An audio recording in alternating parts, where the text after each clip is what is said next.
नियम. परमेश्वर मोशेला म्हणाला, इस्रायलांच्या सर्व मंडळी सांग की तुम्ही पवित्र असावे, कारण मी परमेश्वर तुमचा देव पवित्र आहे. तुमच्यातील प्रत्येकाने आपली आई व आपला बाप यांचा भय बाळगावे आणि माझे शब्दात पाळावे. मी परमेश्वर तुमचा देव आहे. तुम्ही मूर्तीकडे वळू नये आणि आपल्यासाठी ओती व देव करू नयेत. मी परमेश्वर तुमचा देव आहे. प्रभूकडे वचन आपल्यासाठी आशीर्वादित करो. आपण सर्वजण खाली बसणार आहोत.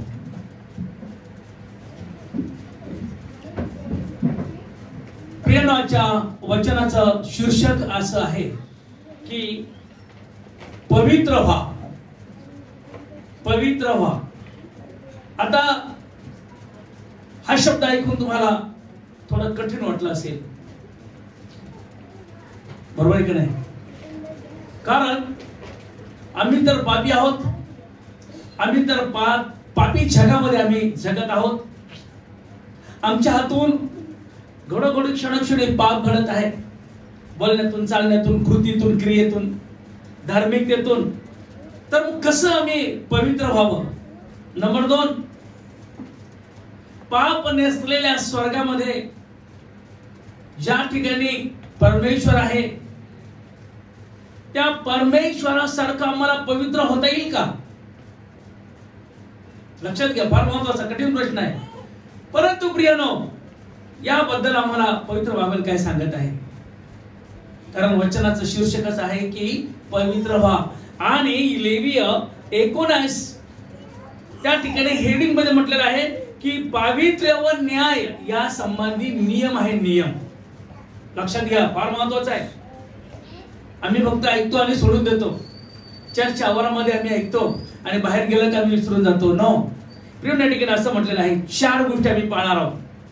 ह्या 4 गोष्टी अत्यंत महत्वाच्या आहेत. नंबर 1, परमेश्वर मोशेला म्हणाला, इस्रायलांच्या सर्व मंडळी सांग की तुम्ही पवित्र असावे. नंबर 1, तुम्ही पवित्र असावे, कारण मी तुमचा देव पवित्र आहे. नंबर 1. नंबर 2, तुमच्यातील प्रत्येकाने आपली आई व बाप यांचं भय धरावं. नंबर 2, पवित्र होण्यासाठी, पवित्रीकरण होण्यासाठी, शुद्ध होण्यासाठी हा नियम पाळणं गरजेचं आहे. नियमच म्हटलेलं आहे त्या ठिकाणी, दुसरं काही नाही. आणि खरं काय म्हटलेलं आहे? शब्दात पाळा, माझा शब्दात पाळा. पवित्र दिवसाची आठवण ठेवा. किती आज्ञा आहे? कोण सांगेल? 4थी आज्ञा आहे. परमेश्वर दिलेल्या 10 आज्ञापैकी 4थी आज्ञा आहे की शब्दाची आठवण ठेवा, शब्दात पाळा. 3रा पॉइंट आहे, लक्षात घ्या प्रियानो. आणि 4था पॉइंट असा आहे की मूर्तीकडे वळू नये आणि आपल्यासाठी ओती व मूर्ती करू नये. कारण एकच देव आहे, एकच प्रभू आहे, एकच येशू आहे. जगाचे निर्माण करता तो एकच आहे. म्हणून ओती व मूर्तीकडे वळू नका. प्रिय, ह्या गोष्टी ज्यावेळेस आम्ही आमच्या हृदयात, अंतःकरणामध्ये आणतो आणि त्याप्रमाणे अनुकरण करतो, त्याप्रमाणे चालतो, तर नक्कीच आम्हाला पवित्र जीवन जगण्यासाठी आम्हाला त्याची फार मोठी मदत होईल. नंबर 1, पुन्हा एकदा सांगतो की जसं मी पवित्र आहे तसं तुम्ही पवित्र व्हावं. नंबर 2, आई वडिलांचं भय बाळगा. नंबर 3, शब्दात पवित्र दिवस याची आठवण ठेवा आणि तो नियमित पाळा. नंबर 4, मूर्तीपासून वेगळे व्हा. मूर्ती पूजा करू नका. उद्योग मूर्तीला देव म्हणू नका. प्रियानो, ह्या गोष्टी आम्ही जर नेमक्या केल्या तर आमच्या जीवनामध्ये नक्कीच पावित्र्य निर्माण होण्याचा प्रयत्न होईल. आणि ज्या दुर्गुण किंवा ज्या घाणेरड्या गोष्टी आमच्या जीवनात आहेत, ज्या देवाला आवडत नाही, ज्या समाजाला आवडत नाही, ज्या मंडळीला आवडत नाही, ज्या लोकांना आवडत नाही, त्या गोष्टीपासून आम्ही प्रियानो सावरले जाणार आहोत. लक्षात घ्या, या ठिकाणी असं म्हणलेलं पवित्र बायबलमध्ये वचन काढा. पवित्र बायबलमध्ये पहिले थेसलोनिक 4 आणि 3 मध्ये म्हटलेलं आहे, कारण देवाची इच्छा आहे तुमचे पवित्रीकरण व्हावे. बापरे, माणसाची नाही, पाळक्यांची नाही, कुठल्या संदेशाची नाहीये, कुठल्या व्यक्तीची नाहीये, तर देवाची इच्छा आहे. देवाची इच्छा किती छान आहे, किती महान आहे. आमच्या पण इच्छा असतात बऱ्याच, आम्ही त्या पूर्ण करण्याचा प्रयत्न करतो, परंतु देवाची इच्छा काय आहे सापडते का? पहिले थेसलोनिक याचा 4था अध्याय आणि 3ऱ्या वचनामध्ये म्हटलेलं बा, देवाची इच्छा ही आहे की तुमचे पवित्रीकरण व्हावे. पवित्रीकरण, तुमची स्वच्छता व्हावी, तुमच्यातली सगळे घाण निघून जावी. सापडतं का? वाचा मोठ्याने. कारण देवाची इच्छा आहे, कारण देवाची इच्छा की तुमचे पवित्रीकरण व्हावे. तुमचे पवित्रीकरण व्हावे म्हणजे तुम्ही 4 कर्मापासून स्वतःला अलिप्त ठेवावे. 4 कर्म, व्यभिचार, जगी गोष्टी, अशुद्धपणा यापासून तुम्ही अलिप्त राहावं, जगापासून तुम्ही अलिप्त राहावं. म्हणून तुमचं पवित्रीकरण होणं गरजेची बाब आहे. पवित्र बायबलमध्ये आम्ही पाहिलेलं आहे की देव स्वतः म्हणतो की जसा मी पवित्र आहे, लेवी 19 आणि 1 मध्ये, जसा मी पवित्र आहे तसं तुम्ही पवित्र व्हा. लक्षात घ्या प्रियानो. आणि म्हणून या गोष्टी करत असताना आम्ही विचार करणार आहोत की देवाच्या लोकांनी पवित्र असायला हवं, अपवित्र नव्हे, अशुद्ध नव्हे. कारण खरं जिवंत देवाचे आम्ही लोक आहोत. आमचा देव जर पवित्र आहे तर आम्ही सुद्धा पवित्र असला पाहिजे. माझ्या मुलांकडे पहा, माझी मुलं मी जर चांगला आहे तर माझी मुलं चांगली असली पाहिजे. मी जर इंजिनियर आहे तर माझा मुलगाही इंजिनियर झाला पाहिजे. जशी आई वडील तशी मुलं व्हावं असं आमची अपेक्षा असते, नाही का? नाही तर मग वडील चांगल्या प्रकारे न्यायाधीश आहे, मोठा मंत्री आहे, आणि मुलं मात्र खाली दर्जात आहे. हालेलुया.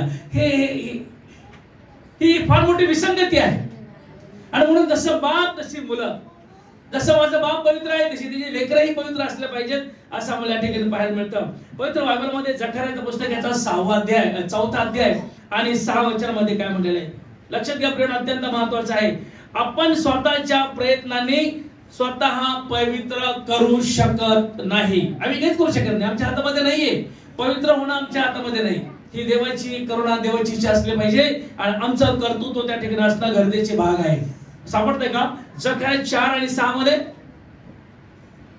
तेव्हा त्याने मला उत्तर दिले की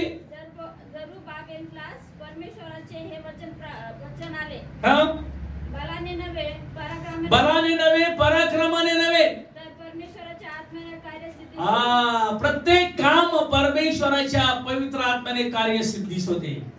अहो, आमच्यात किती ताकद असतील, आमचे किती ज्ञान असेल, आमच्यामध्ये किती पैसा असेल, आमच्यामध्ये किती टॅलेंट असेल, आमच्यामध्ये काहीही असेल, त्याद्वारे आमचं परिवर्तन होत नाही, आम्हाला पवित्र मिळत नाही, आमचं पवित्रीकरण होत नाही. बलाने नव्हे, पराक्रमाने नव्हे,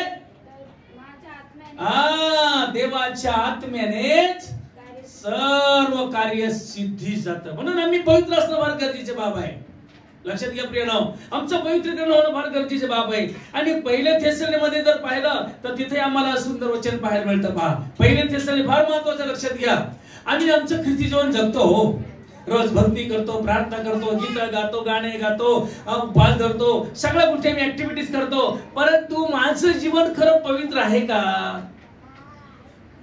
की माझं जीवन भरकटलेलं आहे? बरीच मंडळी नियमित चर्च, भक्ती, प्रार्थना, स्तुती, स्तवन, आराधना, काय काय काय काय सगळ्या गोष्टी करतात, परंतु त्यांची जी चाल आणि रीत आहे ते सोडत नाहीयेत. काय पवित्र पण राहणार आहे? सापडतं का? पहा, पहिले थेसलोनिक 3रा अध्याय आणि 13 वचन मध्ये काय म्हटलेलं आहे? पहा, यासाठी की आपला प्रभू येशू आपल्या सर्व पवित्र जनांसह येईल, त्यावेळेस त्याने तुमची अंतःकरणे देव आपला पिता याच्या समोर पवित्रतेने निर्दोष होण्यासाठी स्थिर राहावे. जे पवित्र लोक स्वर्गातून येतील, तर आमची ही अंतःकरण मी पवित्र ठेवणं फार गरजेचे बाब आहे. लक्षात घ्या, आम्हाला तयारी करायची आहे. आतापर्यंत तयारी नसेल, आम्हाला तयारी करायची आहे. सुरुवात करायची आहे. पवित्र जीवन जगण्याची आम्हाला सुरुवात करायची आहे. आमच्यातली वाईट व्यसनं, तड फुटी, पक्षभेद, दारूबाईचे रंगेलपणा, व्यभिचार, जाडखर्म, ज्याही घाणेरड्या गोष्टी, दही गोष्टी आहेत त्या आम्हाला काढून टाकण्याचा प्रयत्न करायचा आहे आणि पवित्र आणि पवित्र आणि पवित्र जीवन जगण्याचा आम्हाला प्रयत्न करायचा आहे. कारण तो येणार आणि जे पवित्र आहेत त्यांची निवड वेगळी होणार आहे. प्रियनो, पवित्र बायबलमध्ये अजून जर आम्ही पाहिलं की रोमकरास पत्राचा 12वा अध्याय आणि त्या ठिकाणी 1 आणि 2 वचन पहा. रोम 12, 1 आणि 2 मध्ये आपला आत्मा, जीव आणि जिवंत शरीर ही निर्दोष असली पाहिजे. आत्मा, जिवंत शरीर आणि जीव हा निर्दोष असला पाहिजे. लक्षात घ्या प्रियनो. वाचा त्या ठिकाणी 3 गोष्टी आहेत पहा महत्वाच्या. वाचा रोम 12, 1 आणि 2. म्हणून बंधुजन हो. बंधुजन म्हटलं का भगिनी जन वालेच, बंधू आणि भगिनी. म्हणून बंधुजन हो, मी देवाच्या करुणेमुळे तुम्हाला विनंती करतो. प्रसिद्ध पाऊल म्हणतो, तुम्ही आपली नंबर 1 तुम्ही आपली शरीरे जिवंत, पवित्र आणि देवाला स्मरणारे, देवाला आवडणारे, देवाने ग्रहण करावं, देवाला पसंत व्हावं अशी यज्ञ म्हणून समर्पण आम्ही केलं पाहिजे. देवाला ग्रहण झाली पाहिजे. तुमचं शरीर, तुमचं जिवंत शरीर, तुमचा जीव, तुमचा आत्मा देवाला ग्रहण झाला पाहिजे. देवाला आवडलं पाहिजे. देवाला आवडलं पाहिजे. हॅलो, तुमचं काम, तुमचं जीवन, तुमचं शरीर किती शुद्ध आहे का अशुद्ध आहे का पवित्र आहे का अपवित्र आहे. शरीर पण पवित्र पाहिजे बरं का. हॅलो, तुमचे अवयव पण पवित्र पाहिजेत. तुमचा जीव पण पवित्र पाहिजे. तुमचा जो आत्मा आहे तो पण पवित्र असला पाहिजे. कारण 2 आत्मे आहेत, एक अशुद्ध आत्मा आणि एक देवाचा आत्मा, एक पवित्र आत्मा. लक्षात घ्या.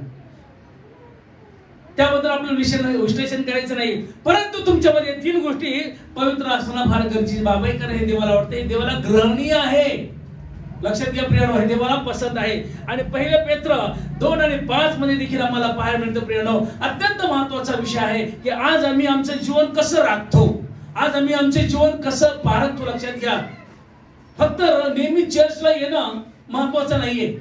नेहमी भक्ती प्रार्थना करणं, वचन वाचणं, अभ्यास करणं, मनन चिंतन करणं आणि सर्व देवाला न आवडणाऱ्या गोष्टी गुपित करणं देव अंतःकरण चालून पाहणार आहे. देव आत्म्यात तुलून पाहणार आहे. देव हृदयामध्ये हात घालणारा देव आहे. तुम्ही किती पवित्र आणि किती शुद्ध आणि अशुद्ध आहात. लक्षात घ्या प्रियनो.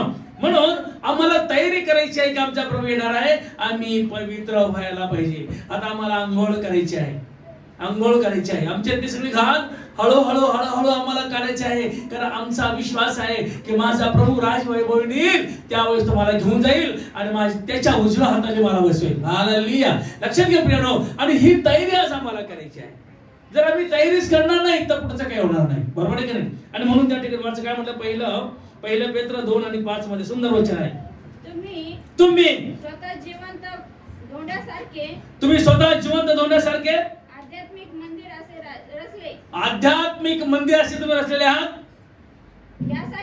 यासाठी की येशू ख्रिस्ताच्या द्वारे देवाला आवडणारे आध्यात्मिक यज्ञ म्हणून अर्पणासाठी तुम्ही पवित्र असणं गरजेचं आहे. बरोबर आहे की नाही. पवित्र असणं गरजेचं आहे. आमचं जीवन पवित्र असलं पाहिजे. म्हणून प्रियनो, आज आम्हाला सुरुवात करायची, आज तयारी करायची आहे. पहिलं एफिसच्या 1 आणि 4 मध्ये पण म्हटलेलं आहे की आपल्याला पवित्र व निर्दोष राहण्यास पाचारण केलेले आहे. आपल्याला जे बोलवलं ना, हॅलो, आपली जी निवड आहे ना दादा ताई, तर आपल्याला निर्दोष आणि पवित्र राहण्यास पाचारण केलेलं आहे. त्यासाठी आपल्याला बोलवलेलं आहे. पवित्रता नाही. लोकांनी तुमच्याकडे पाहून परमेश्वराचा गौरव करावा आणि म्हणावं की खरोखर देवाचे लोक आहेत, हे देवाचे लोक आहेत. देव जर पवित्र आहेत त्याचे लोकही पवित्र असले पाहिजेत. परंतु आजकाल लोक नावं ठेवतात. आणि ख्रिस्ती लोक आहेत, सकाळी पहाटे उठून 5 ला जाऊन कमांडोज मध्ये जाऊन 90 घेतात. जास्तीत जास्त ख्रिस्ती विश्वासणारे आम्हाला पाहायला मिळतात. माझा असा विश्वास आहे किंवा माझा असा एक अंदाज आहे की बरीच मंडळी 85% तरी मंडळी व्यसनाधीन झालेले आहेत. दुःखाची खेदाची गोष्ट आहे. तरुण असतील, पुरुष असतील. लक्षात घ्या प्रियानो, आम्ही रोज प्रार्थना आणि भक्ती करतो. जो जिवंतपणा आम्हाला शिकवण्यात येतो ना, जे खरं शिक्षण आम्हाला सत्याचं आम्हाला मिळतं ना, आम्ही त्याकडे लक्ष देत नाहीत. आणि कालांतराने जर आमच्या जीवनात काही झालं तर मात्र आम्ही देवाला दोष आणि पालकांना दोष देण्याचा प्रयत्न करतो की आम्हाला योग्य शिक्षण मिळालं नाहीये, आमचा नाश होत आहे. परंतु प्रियानो, पवित्र बाबा सांगत आहे की तुम्ही निर्दोष आणि पवित्र राहावे असं तुमचं पाचरण केलं आहे. आपल्या पवित्रतेसाठी पाचरण केलेलं आहे. आपल्या पवित्रतेसाठी आम्हाला पाचरण केलं आहे. पहिले थेसलोनिकमध्ये 4 आणि 7 मध्ये आम्हाला पाहायला मिळतं प्रियानो. म्हणून तुम्ही सर्व प्रकारच्या आचरणामध्ये पवित्र असा. सर्व प्रकारचं आचरण, हॅलो, तुमचं उठणं, बसणं, खाणं, पिणं, जाणं, येणं, लेणं, नेसणं, सगळ्या गोष्टीमध्ये, प्रत्येक गोष्टीमध्ये तुमच्या त्या ठिकाणी काय म्हणलेलं आहे की तुमच्या आचरणामध्ये तुम्ही पवित्र असावे असं पवित्र बायबल आम्हाला सांगत आहे. फार महत्वाचं लक्षात घ्या. बरेच संदेश आम्ही ऐकतो, तारण, पश्चाताप, बरोबर आहे की नाही? बऱ्याचशा गोष्टी आम्ही ऐकतो, राग, तट, फुटी, बऱ्याचशा गोष्टी आम्ही ऐकतो. परंतु प्रियानो, हा संदेश आम्हाला एक वेगळ्या प्रकारची कलाटणी देणार आहे. आमचे जीवन बदलणार, लक्षात असू द्या. म्हणून आम्ही पवित्र आणि स्वच्छ राहण्याचा आम्ही प्रयत्न केला पाहिजे. शांतीचा देव तुम्हास परिपूर्ण करो आणि तो करणारच आहे. आकाश आणि पृथ्वी नाहीशी होईल परंतु माझी वचन नाहीशी होणार असं नाही. लूक 21 आणि 33 आणि 34 वाचा. कोणाला सापडतंय का? लक्षात घ्या प्रियानो, हे देव करीलच. त्याच्या लोकांना तो पवित्र करणारच आहे. परंतु त्यासाठी आम्ही आज तयारी करायची. आम्हाला निर्णय घ्यायचा आहे, देवा माझ्या जीवनामध्ये जर तुला न आवडणाऱ्या गोष्टी आहेत त्या सगळ्या काढून टाक. हालेलुया. आम्ही जर प्रयत्न करणार नाही तर आम्ही पवित्र होऊ शकत नाहीये. आमच्यामध्ये अजूनही गुरुसटलेले विचार आहेत. अजूनही आमच्यामधल्या मूर्तीपूजा गेले नाहीये. अजूनही आमच्यामधली अंधश्रद्धा गेली नाहीये. अजूनही आम्ही मागून आलोय आणि पुढे चालले या गोष्टी करत आहोत.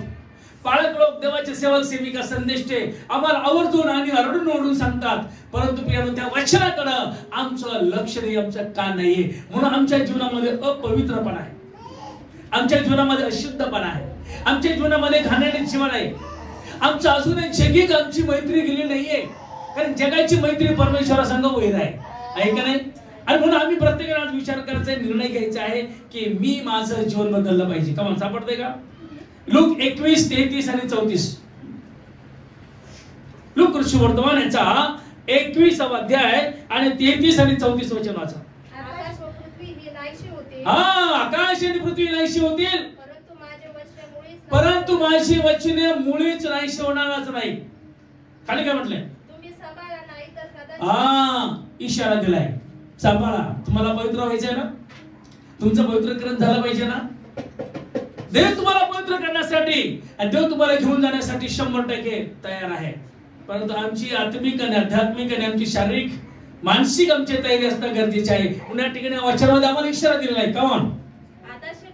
आदाशीपणा, दारूबाजी व संसाराची चिंता याने तुमचं अंतःकरण भारावून जाऊ नये. तो दिवस तुम्हावर पाषाणाप्रमाणे दगडासारखा येईल, अकस्मात येईल. तो अवघ्या पृथ्वीच्या पाठीवर राहणाऱ्या सर्व लोकांवर कशाप्रमाणे? त्याप्रमाणे अकस्मात येईल, पाषाणाप्रमाणे. कधी येईल आम्हाला माहिती नाही. म्हणून आमच्यामध्ये जे वाईट दुर्गुण आहेत ते आम्हाला काढायचे आहेत आणि आम्हाला स्वच्छ आणि पवित्र आम्हाला व्हायचं आहे. प्रियानो, हा संदेश जर आम्ही ऐकला तर नक्कीच आम्हाला त्याद्वारे पवित्र कसं राहावं याचं आम्हाला आकलन होणार आहे. काय झालं माहितीये का? एक पालक एक संदेश, हा संदेश देत होते. एक पालक आहे, हा संदेश देत होते. आणि मग त्या चर्च मध्ये एक बँक अधिकारी बसलेले होते. बँक अधिकारी, मॅनेजर.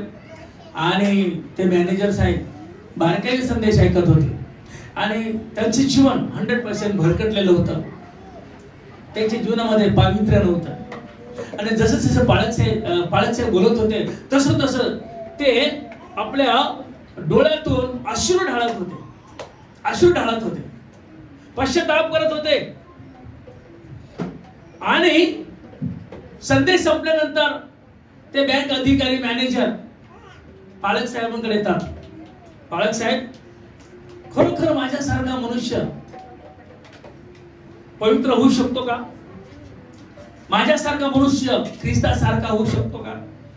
माझ्यासारख्या मनुष्याला स्वर्गामध्ये प्रवेश मिळू शकतो का? आणि रडतोय. प्रियानो, या ठिकाणी ते पाळक काय म्हटलं माहितीये का? ओंगळ सुरवंट चे रूपांतर जर फुलपाखरात होते. ओंगळ सुरवंट माहिती तुम्हाला? हे पहा, बारीक बारीक काड्या असतात पहा, त्याच्यामध्ये एक आळही असते. नाही समजलं? पहा तुम्ही, आता ह्या दिवसात असतात पहा, अशा बारीक बारीक काड्या असतात आणि त्याच्यामध्ये आळही असते, एक आळही असते. ओंगळ असते, घाण दिसते, ते कसतरी गिळगिळ वाटते. आणि त्याच्यामध्ये ती आळही असते, ती आळही आतमध्ये असते. त्याच आळीचं कालांतराने फुलपाखरू होते. फुलपाखरू मध्ये बदल होतो. अहो, आम्ही जरीही त्या ओंगळ आणि सुरवंटासारखे त्या आळीसारखे असलो तर प्रियनो, आम्ही जर देवाच्या वचनाप्रमाणे अनुकरण केलं, देवाची इच्छेप्रमाणे आम्ही वागलो, तर नक्कीच आम्ही त्या फुलपाखरासारखं रंगीबेरंगी होऊन संपूर्ण जगामध्ये आनंद घेऊ शकतो. आम्ही स्वर्गात जाऊ शकतो. आम्ही ख्रिस्ताकडे जाऊ शकतो. त्यावेळी त्या अधिकाऱ्याला खूप आनंद वाटला आणि त्याचं रडणं हसवात रूपांतर झालं. तो हसू लागला. आनंद वाटला त्याला की खरोखर एवढं सुरवंट आळईसारखं घाणेरडं ओंगळ, घाण दिसणारं आमचं जीवन घाणेरडं ओंगळ आहे. आमचं जीवन त्या सुरवंटाप्रमाणे आहे. पण आम्ही जर प्रयत्न केला, आम्ही जर देवाची इच्छेप्रमाणे आणि योजनेप्रमाणे चाललो, देवाच्या नियमाप्रमाणे चाललो, पवित्रीकरण आम्ही आमचं करून घेतलं, त्यासाठी आम्ही चांगले प्रयत्न केले, तर 100% त्या फुलपाखराप्रमाणे आम्ही मस्तपैकी उडणार आहोत आणि नक्कीच स्वर्गाच्या राज्यामध्ये आमचा प्रवेश झाल्याशिवाय राहणार नाही. कारण प्रभू येशू हा येणार आहे, आमचा विश्वास आहे आणि तो आम्हाला घेऊन जाणार आहे. म्हणून आज आम्हाला पवित्र होण्याची गरज आहे, पवित्रीकरण करून घेण्याची गरज आहे, पवित्र जीवन जगण्याची गरज आहे. चार कर्म, व्यभिचार, तट, पोटी, पक्षभेद, दारूबाजी, रंगीलपणा, ज्या गोष्टी आमच्या जीवनात असतील देवाला नावडणाऱ्या, त्या आम्हाला काढून टाकायच्या आहे. आमचा जीव, आमचा आत्मा, आमचं शरीर, या तिन्ही गोष्टी पवित्र आम्हाला ठेवायच्या आहेत. जर आम्ही असं करू तर नक्कीच देव आम्हाला येणाऱ्या काळामध्ये तू ज्याही वेळेस येईल त्यावेळेस आमचा स्वीकार करेल. प्रभू करू हे वचन तुम्हाला समजण्यासाठी ज्ञान, बुद्धी, शक्ती आणि सामर्थ्य देऊ. आमेन. म्हणा आमेन. थँक्यू. God bless you.